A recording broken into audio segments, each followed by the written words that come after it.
Barrie Mayor Jeff Lehman announced in late February his plans to run against Doug Downey in Barrie Springwater Oro-Medonte riding. Since late March, he has been on unpaid leave of absence to run his campaign. We sat down with him to know if he misses being Barrie's mayor, whether he is concerned about city's future, how his campaign is going, and his party's platform. Hi there. Hi, how are you? Okay, I'm good to go. How are you anyway?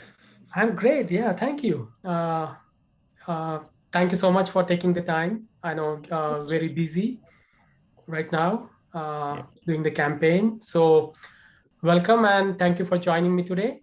Uh, I'm going to get right into it. sure.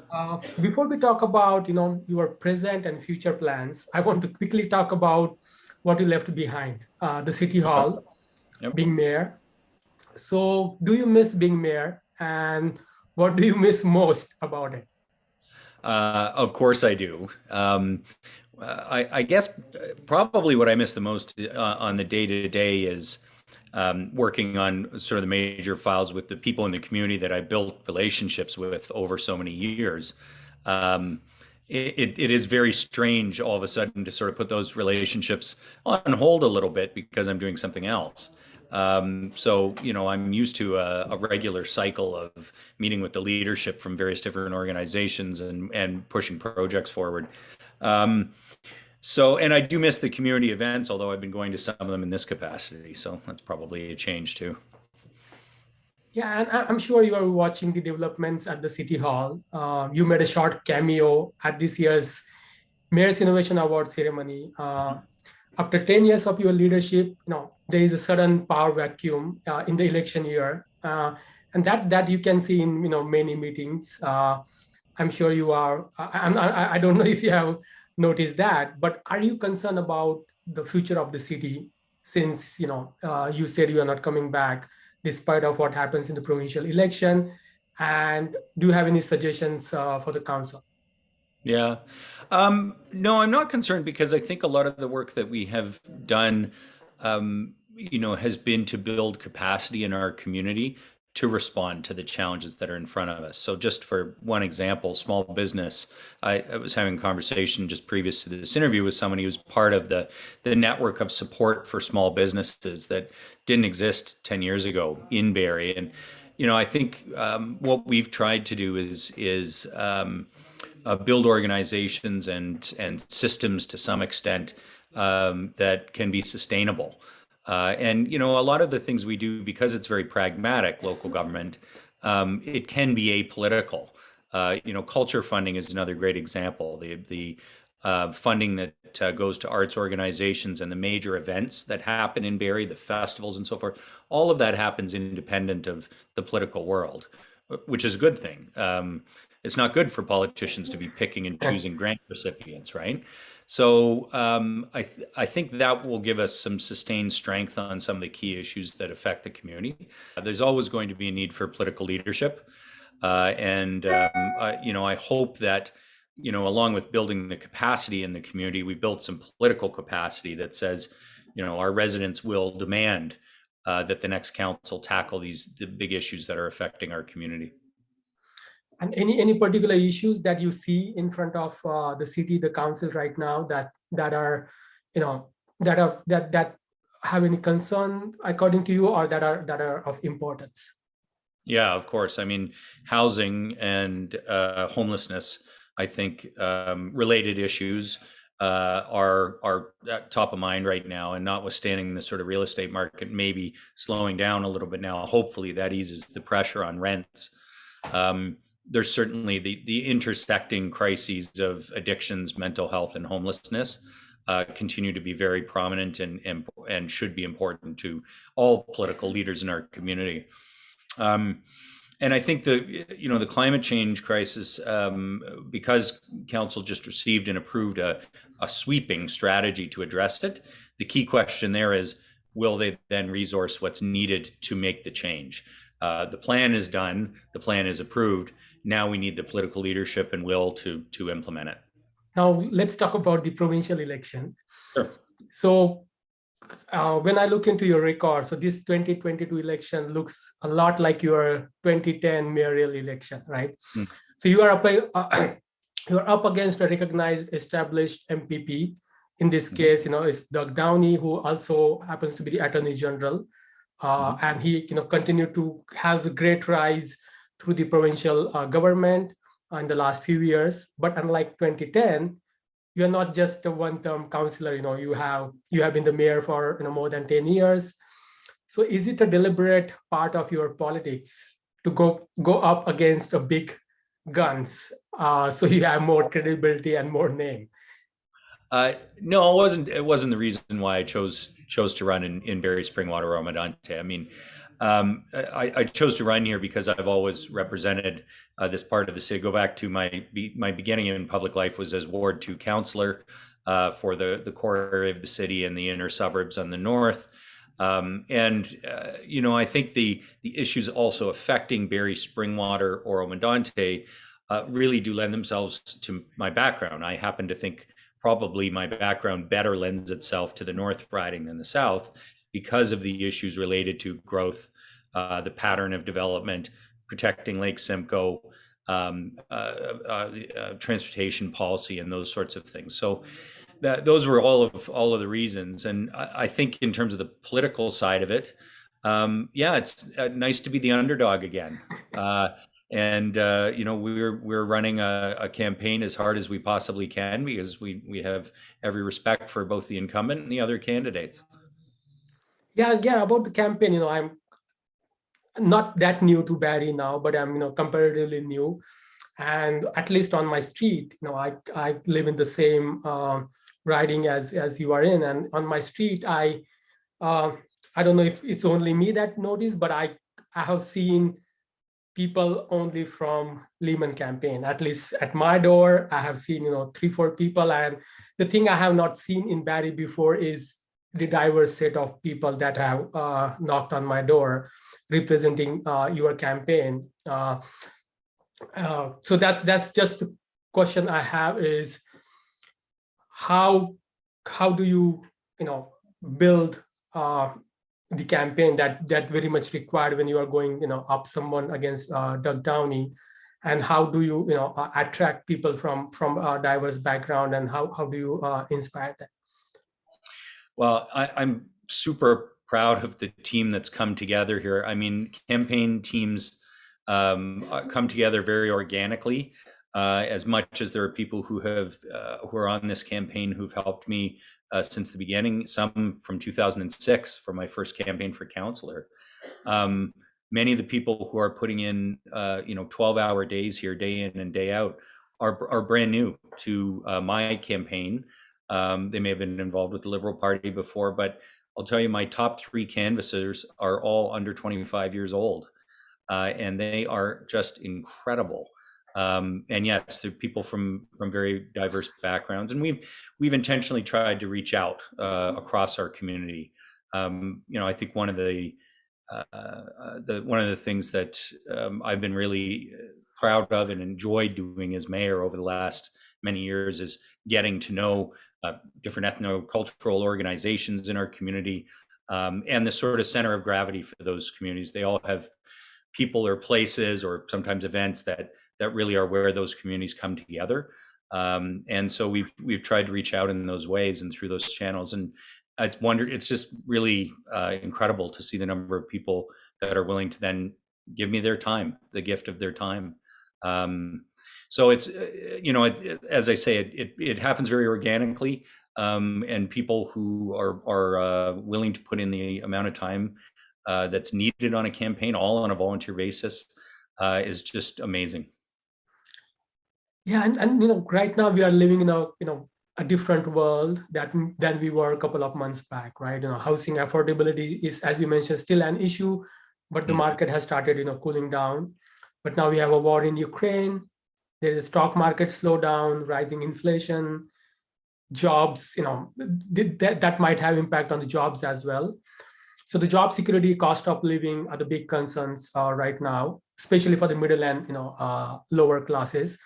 So what is your party's planning to do differently than from other parties to address these issues? Well, in terms of affordability, and you're right. I mean, that's writ large, probably the number one thing I'm hearing at the doors. Housing is a very complex issue that requires policies, programs, and investments in a whole number of different areas. Excuse me. One of the big differences between us and the government is they're focused on supply side solutions for people purchasing homes. That's only a small portion of the market, and it's an increasingly small portion. The housing platform is so extensive because our party knows that we need to create housing that's actually affordable for people across the sort of income spectrum. And that means purpose-built rentals, not just homes for purchase, because homes for purchase are increasingly out of reach of so many Ontarians. I think housing affordability is top of mind for people. And we are proposing to create the Ontario Housing Corporation to start building housing, which is shifting to a more European model. A lot of European countries have a public builder which is involved in financing and constructing the first-time homes, and then reinvesting the proceeds of those sales. They're kept attainable in terms of price, but then they reinvest them in creating more housing. We are proposing rent control across the province, much stronger, without the loopholes that have left people in Ontario now being rent evicted. And there's a whole series of other proposals, of course, on housing. But when you go to broader affordability, I mean, you can't talk about this without talking about $2.10 a liter gas. We're proposing a $9,500 rebate on the purchase of electric vehicles to help people make that switch. That's a huge potential. And it's also an economic development strategy because those help create the jobs of the future. And instead of a reliance on foreign oil and fossil fuels, it creates a reliance on electricity that is actually generated within our community and within our province through an increasingly clean energy fleet.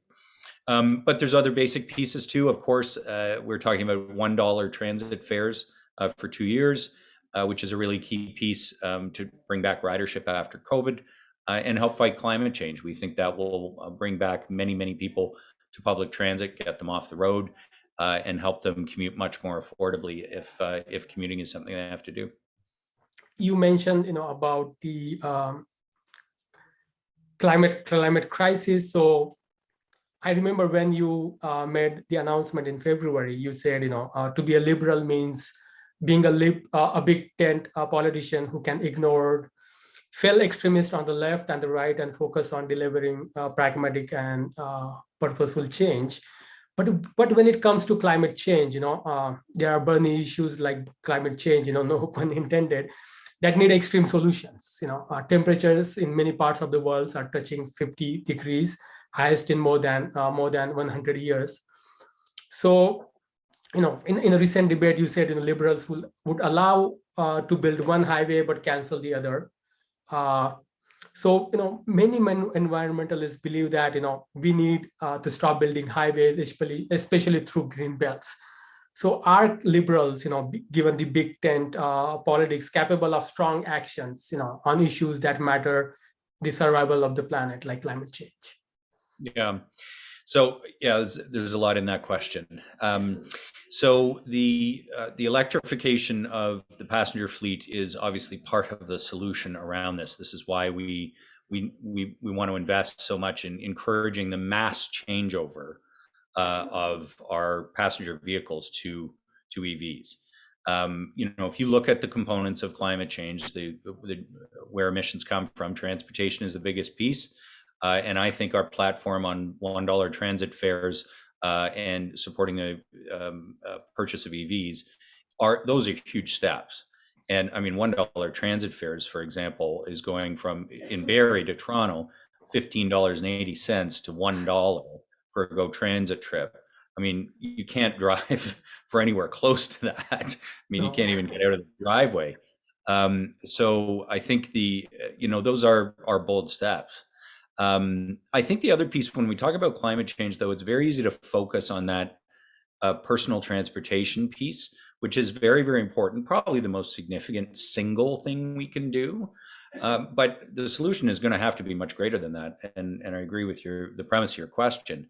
Buildings is the next big part. We get almost as many emissions from how we heat and cool our buildings and how we use energy in our buildings as we do from transportation. Green building technology is going to be an absolutely essential piece. So we've promised to make, first of all, the government itself net zero by 2030. But to move into green building is really in many ways the next frontier on climate change. That is something that, with the growth in our community in Barrie, can be a very essential piece. Net zero building technologies used to come at a high cost.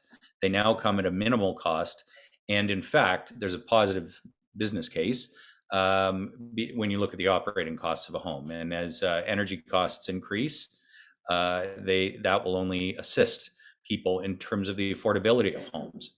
So I think there's this misnomer out there that if we go aggressive with green building, we're going to increase the cost of housing. It's not a trade-off. We're actually going to reduce the cost of housing for people. And what is the logic behind allowing one highway and not the other? Sure. So what we've said on the Bradford bypass is that it must go through a modern environmental assessment process. That's the issue. We're not willing to say no to it. We've seen the transportation demand for it. That case has been made. It's quite different than 413, which is entirely unnecessary and opposed by most of the area municipalities. And we are proposing to cancel that project. With the Bradford bypass, that's a longer standing piece. The demand has been there for some time, but we're very concerned about the environmental impact, both the salt runoff into Lake Simcoe and the induced demand, the potential for additional emissions. So we would put that through a new and today's standard environmental process, and we'll trust to the science, the outcome of that process.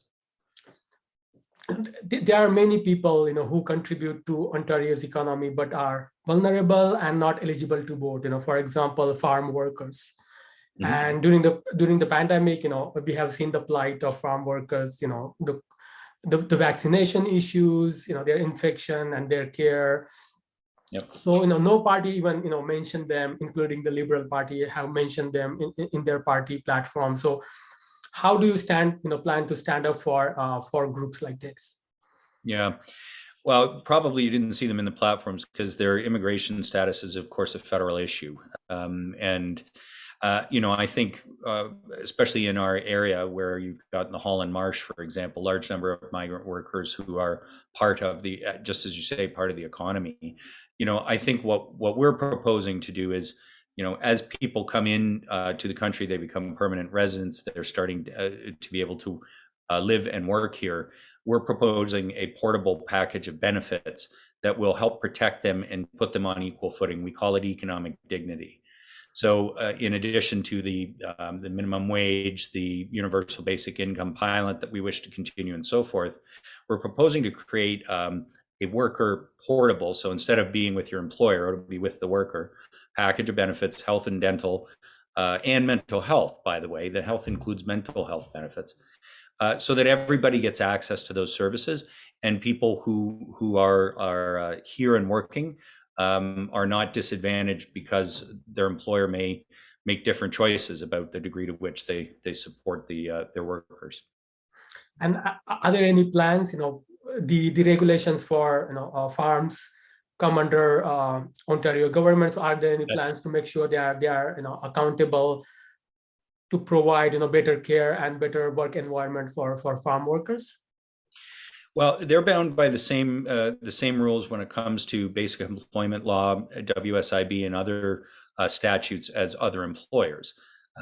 Is there something specific in our platform that's different? I'm not sure whether there is, CPAC. I would have to check. Okay. But I would say that our concern for workers who aren't being covered, and farms, your average family farm may not have the capacity to offer the kind of benefits to their workers. They don't have the money or the large benefit programs that a different organization or employer would be able to offer. That's why the Ontario Liberal Party is proposing to create those through the government, because we recognize that gig workers, part-time workers, people who are not covered because they're in a small business that can't afford the same level of benefit, would be covered by this public plan.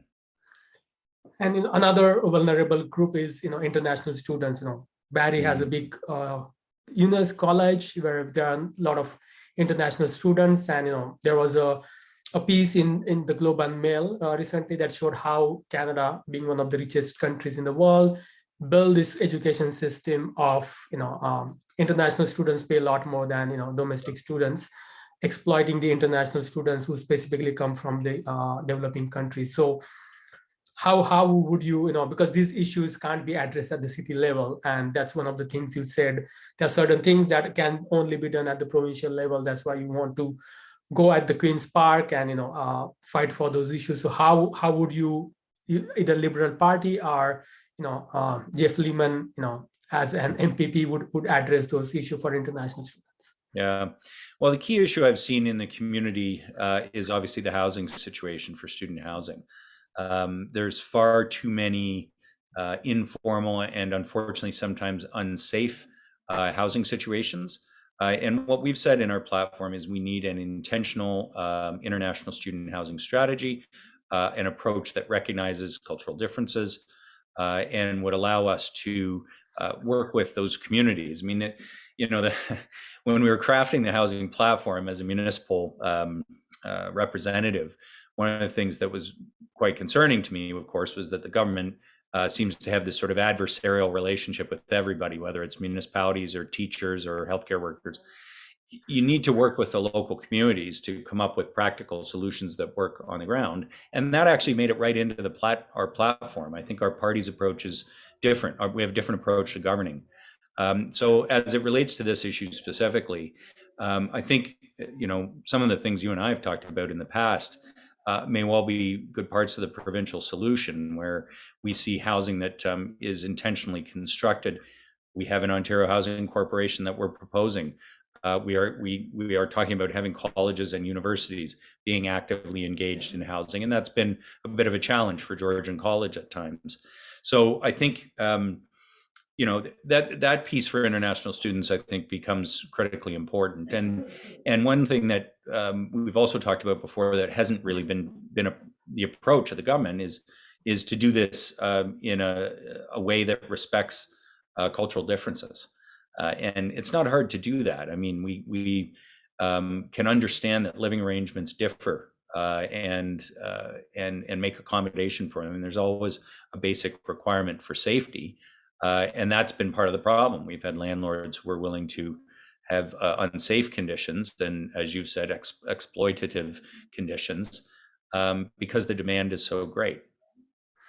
And also the fees, for international students, the fee is often 2 to 3 times, more than the domestic Canadian students. So do you believe there should be some regulations, some laws that should prevent them, charging a lot more fees to international students than to the domestic ones? Yeah, that's an interesting question. I don't have an answer for you in terms of our party's position. I don't believe we've spoken to that in the platform. I believe there's a certain supply and demand aspect to all of that.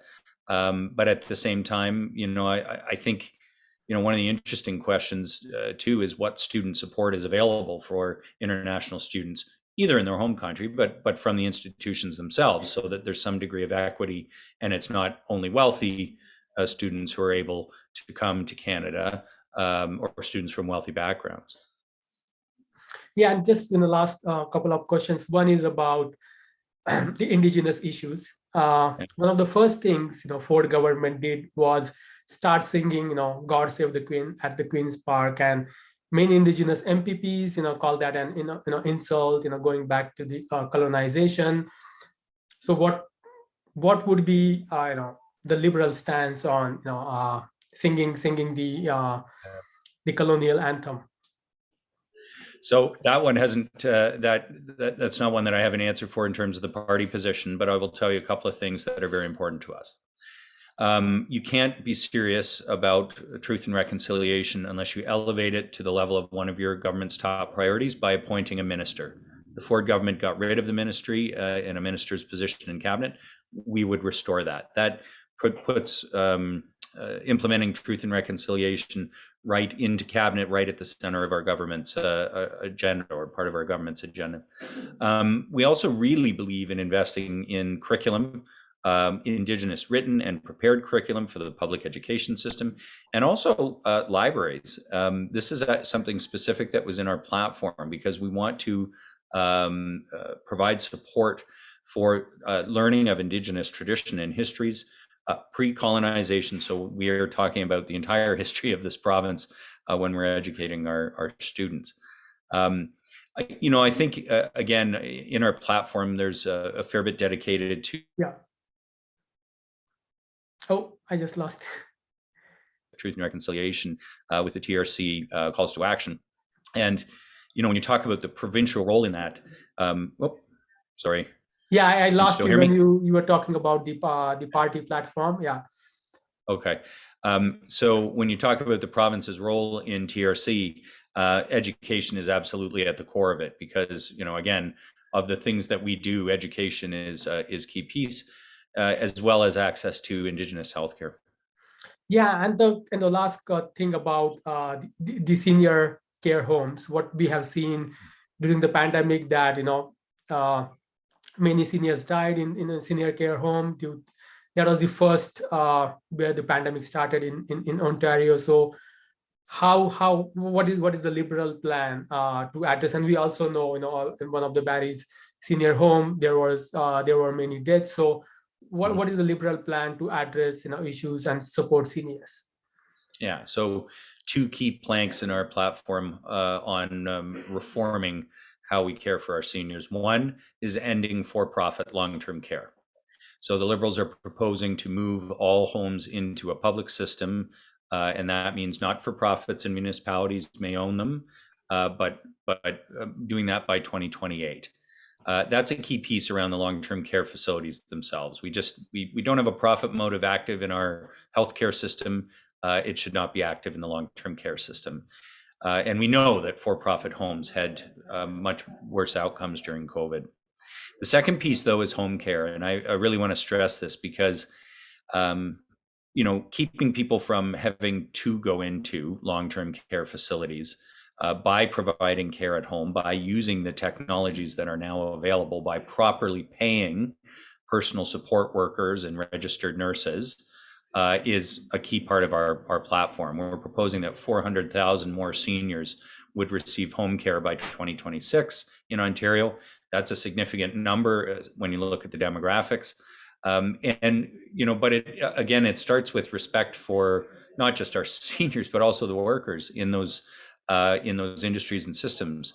We have seen a government that has held down the wages of healthcare workers to well below inflation, and we've seen nurses leaving the profession as a consequence. That's why they were so angry in Toronto yesterday, and I'm hearing that at the door. So it starts from a government that believes in public services, is motivated to work with workers in those industries to make them, or industries in those systems, to make them more successful. And in the case of long-term care, we don't believe it should be an industry.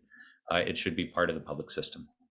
Yeah, so just last, do you have any specific message? Because you have led the city during one of the most prosperous time and peaceful time in modern history, and now things are changing.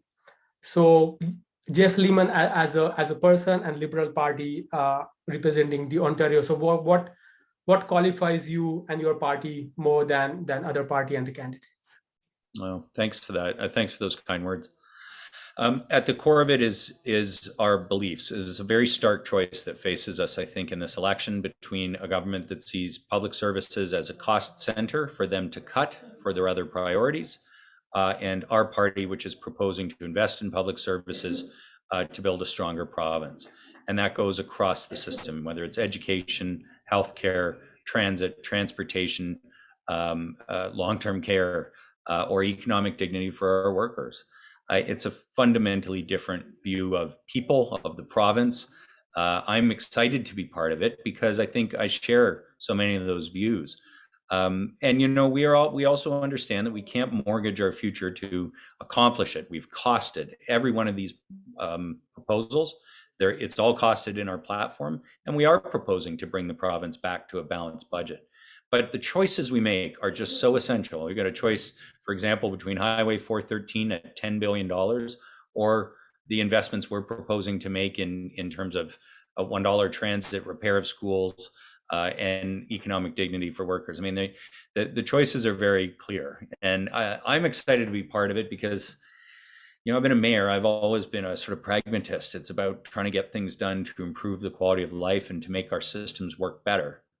And I believe I've got a contribution to make, and a party that believes in that too. That's great. Thank you again, Jeff, for joining me today and your time. And I wish you all the best for your campaign. Thank you. Thanks very much. Sorry about the internet quality, but hopefully that came out well. Thank you. Yeah, it came out well. Yeah, thank you so much. Yeah. See you soon. Bye-bye. Yeah.